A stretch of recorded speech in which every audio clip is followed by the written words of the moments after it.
Dear students, question हमारा है definite integral का क्वेश्चन है। मॉडुलस हमारा इंटीग्रेंड है।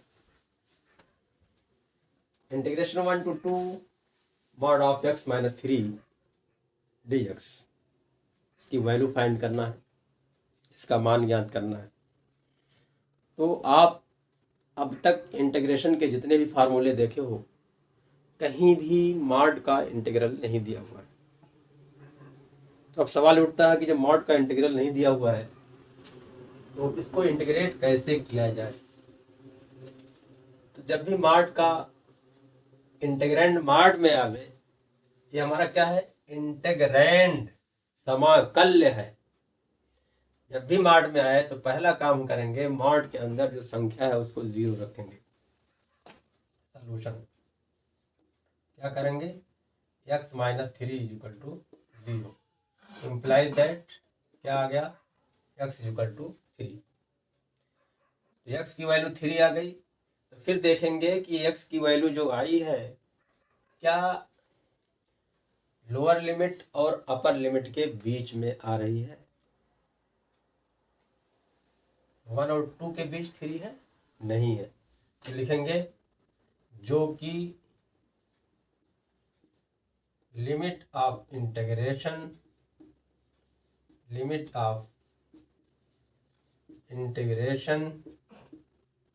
दैट इज 1 तथा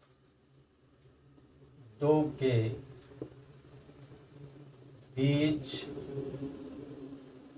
नहीं है। इसका मतलब क्या हुआ, इसका मतलब बीच में हो भी सकता है। हाँ, जब बीच में हो जाएगा, अगर जो संख्या आती जैसे 1.5 आ जाता तो 1 और 2 के बीच में रहता, तो ऐसी सिचुएशन में इस इंटीग्रैंड को 2 टुकड़ों में लिखते। जैसे आप जानते हो property, integration a to b f(x) dx is equal to integration a to c f(x) dx plus c to b f(x) dx। लेकिन नहीं है, इसका मतलब 3 बिंदु के बाहर है। ये 1 हुआ और ये हुआ हमारा 2, ये हो गया 3। तो 3 जो है कहाँ है, बाहर है, 1 और 2 के बीच नहीं है। ठीक है। अतः दिए गए समाकलन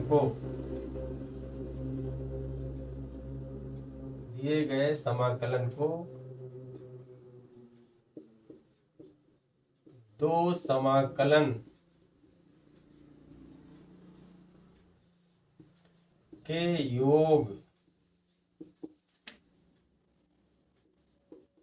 के रूप में नहीं लिखेंगे। अगर अंदर आ जाता बिंदु तब योगफल, दो समाकलन के योगफल के रूप में लिखा जाता है फंक्शन। क्लियर। चलिए, अच्छा इसको हम आई मान लेंगे जो हमारा क्वेश्चन है। अब इतना तो हो गया।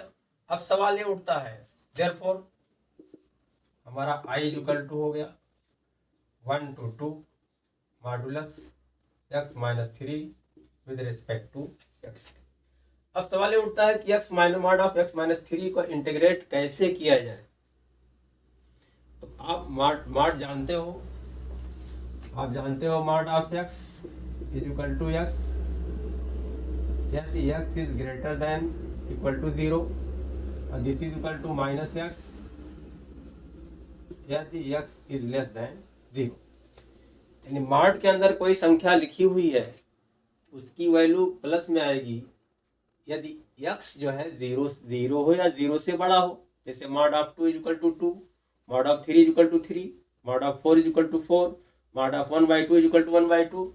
और अगर इसके अंदर 0 से छोटी संख्या है, जैसे -1 है, तो अगर x is equal to -1, x is equal to -1, तो mod of x is equal to mod of -1 is equal to mod of -n।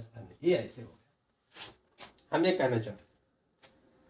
अब चेक करेंगे कि 1 और 2 के बीच x-3 की वैल्यू क्या आएगी। लिमिटिंग जो हमारा जो है इंटीग्रेशन लिमिट जो है, लिमिट ऑफ इंटीग्रेशन के बीच जो है x-3 की वैल्यू क्या होगी। तो इसके लिए हम चेक करेंगे, क्या चेक करेंगे, 1 और 2 के बीच कुछ बिंदुओं को लेकर के x-3 की वैल्यू ज्ञात करेंगे। तो अब देखिए 1 और 2 के बीच आप ले लीजिए 1/2, 1/2 ले लीजिए। तो 1/2 आप रखोगे इसमें, यानी आधा। तो 1/2 -3 इज इक्वल टू क्या हो जाएगा, जो मान आएगा वो माइनस में ही आएगा। आप कुछ और ले लीजिए, 1.75 ले लीजिए, 1.2 ले लीजिए, 1.5 ले लीजिए। तो सब की वैल्यू जो है आप चेक कर लीजिए। x इज इक्वल टू 1.5 ले लिया आपने, तो x-3 is equal to 1.5 -3 is equal to -1.5 आ गया।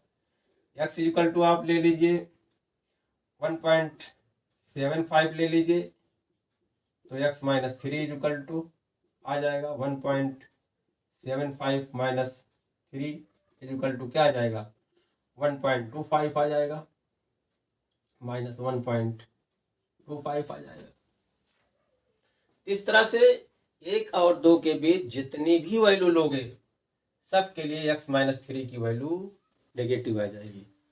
लिखेंगे, स्पष्ट है कि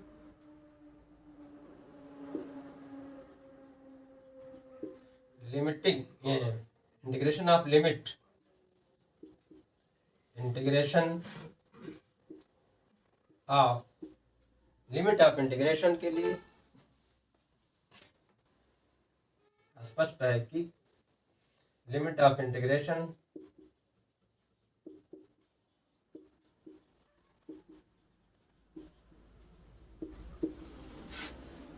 दैट इज 1 तथा 2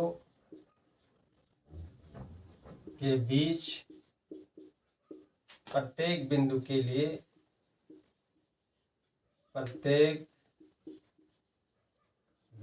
लिए x-3 क्या आ रहा है, x-3 नेगेटिव आ रहा है, इज इक्वल टू नेगेटिव आ रहा है।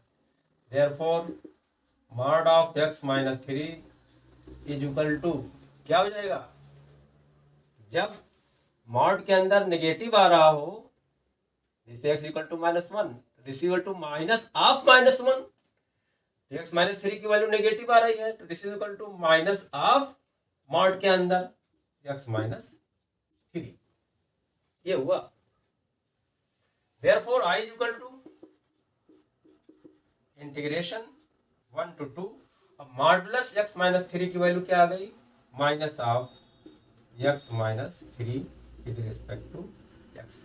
अब इसका इंटीग्रेशन आप जानते हो, तो जब भी मॉड का क्वेश्चन आए, इंटेग्रेंड हमारा जब मॉड आवे, तो उसको हम जो है मॉड के फार्मूले से इस तरह से कन्वर्ट कर लेंगे ताकि इंटीग्रेशन का कोई ना कोई फार्मूला उसमें अप्लाई किया जा सके। This is equal to minus बाहर ले लेंगे, minus of 1 to 2 x-3 dx के, this is equal to minus बाहर आई है। अब x को इंटीग्रेट करोगे तो क्या आएगा, x to the power n dx के फार्मूले से x²/2 आ जाएगा, क्या आएगा, x²/2 होगा, और -3x from 1 to 2। This is equal to minus of, upper limit रखेंगे, 2 दूनी 4/2, 4/2 माइनस 3 दूनी 6, फिर माइनस निशान लगाएंगे, फिर लोअर लिमिट रखेंगे 1 का स्क्वायर यानी 1/2 माइनस 3 × 1 3 हो गया। This is equal to minus of, बड़ा ब्रैकेट लगाएंगे, 2 दूनी 4, 2 में से 6 गए, -4, फिर माइनस 1/2 और प्लस 3 के, this is equal to minus of -4 + 3 -1 और -1/2 तो कितना हो गया? -1 -1/2 equal to -12 2 1 2 1 3 -3/2 equal to 3/2 therefore I equal to 3/2 इस तरह से हमारा जो ये जो इंटीग्रेशन दिया हुआ था, जिसकी डिफिनेट इंटीग्रल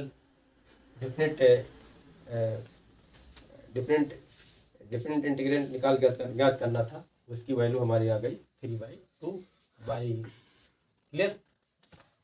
इस तरह से आप जो है जब भी मॉड का क्वेश्चन आवे, मॉडुलस का क्वेश्चन आए, तो इसका ध्यान देते हुए आप इस मॉड का फार्मूला जो है इसको यूज़ करते हुए इस मॉड को ख़त्म कर लेंगे, और तब जो है इंटीग्रेशन का कोई ना कोई फार्मूला लग जाएगा। क्लियर।